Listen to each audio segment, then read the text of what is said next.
Hello friends. आप सबका स्वागत है हमारे इस जुडिशरी अड्डा के ऑनलाइन प्लेटफॉर्म पर। और भारतीय साक्ष्य अधिनियम के क्विक रिवीजन सीरीज में आज का हमारा टॉपिक है डाइंग डिक्लेरेशन, सेक्शन 26A, जो डील करता है डाइंग डिक्लेरेशन से। तो डाइंग डिक्लेरेशन होता क्या है? तो dying declaration, what is dying declaration? Dying declaration कोई भी स्टेटमेंट है जो एक ऐसे व्यक्ति के द्वारा दिया गया है जो अब डेड है, मीन्स उस अब वो डेड है, और उसके द्वारा स्टेटमेंट दिया गया है regarding either his cause of death या और circumstances of his death, circumstances tenses of his death. और ये जो स्टेटमेंट है, ये स्टेटमेंट ओरल भी हो सकता है और रिटन भी हो सकता है। It can B both way. तो डाइंग डिक्लेरेशन एक ऐसा स्टेटमेंट है जो ओरल फॉर्म में हो सकता है या रिटन फॉर्म में हो सकता है, और वो डील करता है regarding the cause of death या सर्कमस्टेंसेस ऑफ हिज डेथ, जो मेकर है उसके डेथ के रिगार्डिंग, और जो मेकर ऑफ द स्टेटमेंट है, जिसने वो स्टेटमेंट दिया है, वो अब मर चुका है। नाउ डाइंग डिक्लेरेशन का एसेंशियल्स क्या है? What are the main essentials of dying declaration? या कोई स्टेटमेंट रेलिवेंट होगा एज अ डाइंग डिक्लेरेशन, उसके लिए क्या क्या एसेंशियल्स? तो सबसे पहले, the maker of statement must be dead. The maker of statement must be dead. यदि वो डाई नहीं किया है तो फिर एज अ डाइंग डिक्लेरेशन हम उसे यूज नहीं कर सकते। Then it can be used in civil या और क्रिमिनल प्रोसीडिंग बोथ। ये सिविल प्रोसीडिंग में भी यूज हो सकता है और क्रिमिनल प्रोसीडिंग में भी इसको यूज कर सकते हैं। Civil and criminal proceedings, in both type of proceedings it can be used. Then third important aspect में ध्यान रखने वाली बात यह है कि द एक्सपेक्टेंसी ऑफ डेथ, कि वो मरने वाला है। मेकर के माइंड में एक्सपेक्टेंसी ऑफ डेथ होना कोई जरूरी नहीं है।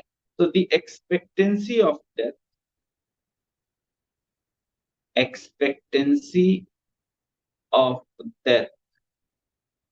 is not necessary here.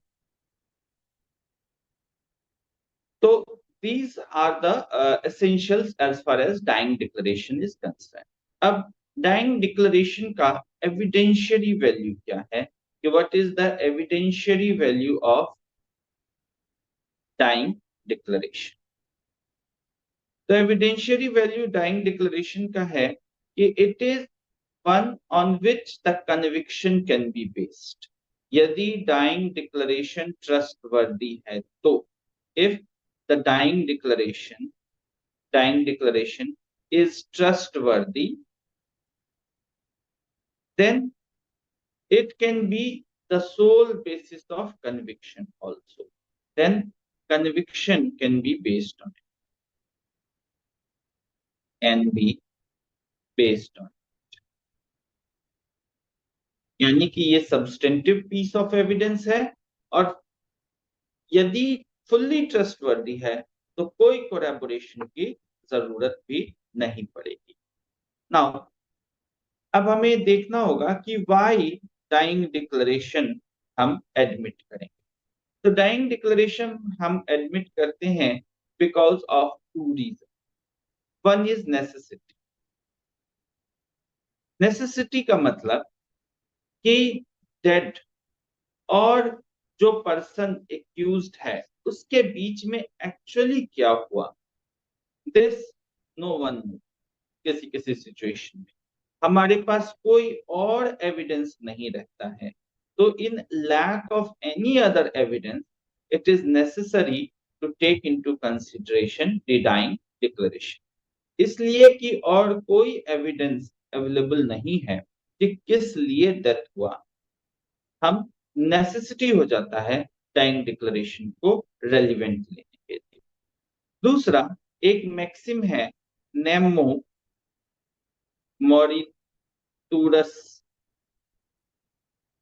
प्रीजुम्प्योर मेंत्री। इसका मतलब है कि no person will die with a lie on his lips, with a lie on his lips, कि कोई भी अंतिम समय में झूठ नहीं बोलेगा। ये माना जाता है कि वो पर्सन जो मृत्यु शैया पर है वो झूठ नहीं बोलेगा, क्योंकि अब उसको इस दुनिया से कुछ ज्यादा मतलब नहीं रह जाता है। ये एक प्रिजम्पशन माना जाता है। और उस व्यक्ति में जो मरणासन अवस्था में है, सेम फीलिंग आ जाता है जो फीलिंग एक उस व्यक्ति के में है जो कोर्ट में ओथ लेकर के गवाही दे।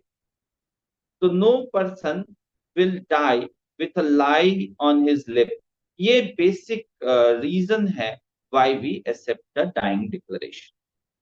अब इसका एक फेमस केस है, that is Pakala Narayana Swami case. पकला नारायण स्वामी वर्सेस एम्परर। और इस केस में ये हेल्ड हुआ था कि expectancy of death is not necessary, कि जो व्यक्ति स्टेटमेंट दे रहा है ये कोई जरूरी नहीं है कि वो एक्सपेक्ट करता हो अपना डेथ। यदि if it relates to his cause और सर्कमस्टेंसेस ऑफ डेथ और वो व्यक्ति मर जाता है, तो even if he was not in expectancy of death वो रेलिवेंट होगा। इवन कि वो ये नहीं एक्सपेक्ट कर रहा था कि मेरी मृत्यु होगी, फिर भी वो रेलिवेंट होगा। तो expectancy of death is not necessary, see of death is not necessary. फिर अनदर इसमें एक इंपॉर्टेंट केस लॉ और है, that is Kushal Rao versus state of Bombay. State of Bombay. और इस केस में ये कहा गया था कि it is a substantive piece of evidence, और यदि ट्रस्टवर्दी है तो conviction can be based totally on the dying declaration. तो ये evidentiary value of the dying declaration was laid down in this famous case Kushal Rao versus State of Bombay. तो friends ये था हमारा डाइंग डिक्लेरेशन सेक्शन 26A से related कुछ important aspect. ये होता क्या है? इट्स अ स्टेटमेंट जो एक पर्सन द्वारा दिया गया है जो अब मृत हो चुका है, और वो उसके कॉज ऑफ डेथ या सर्कमस्टेंसेस ऑफ डेथ को बताता है। इसमें जो मेकर ऑफ स्टेटमेंट है वो उसकी डेथ होनी जरूरी है। फिर ये दोनों टाइप के proceedings, civil as well as criminal, दोनों टाइप के प्रोसीडिंग्स में रेलिवेंट होता है। Expectancy of death is not important, और एविडेंशियरी वैल्यू इसका है कि it is substantive piece of evidence and conviction can be based on it. Why it is taken? क्योंकि ये नेसेसिटी थ्योरी है, प्लस क्योंकि हमारे पास और कोई दूसरा एविडेंस अवेलेबल नहीं है, और no person will die with a lie on his lips. Nemo moriturus presumptior mentri, इसके पीछे मेन आइडिया जो।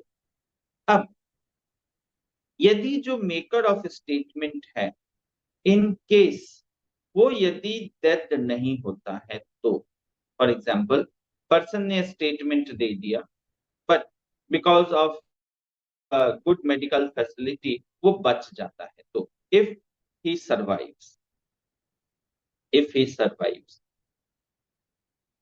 तब इसको हम यूज करते हैं under section 160 for collaboration purpose. For collaboration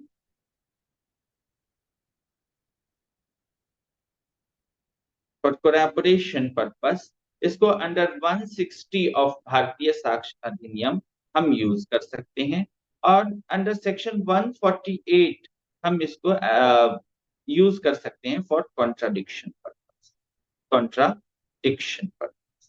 तो यदि वो पर्सन सर्वाइव कर जाता है तो in that case it can be used for collaboration purpose under section 160 of भारतीय साक्ष्य अधिनियम and for contradiction purpose under section 148 of Bharatiya Saksh Adhiniyam. Thank you, friends.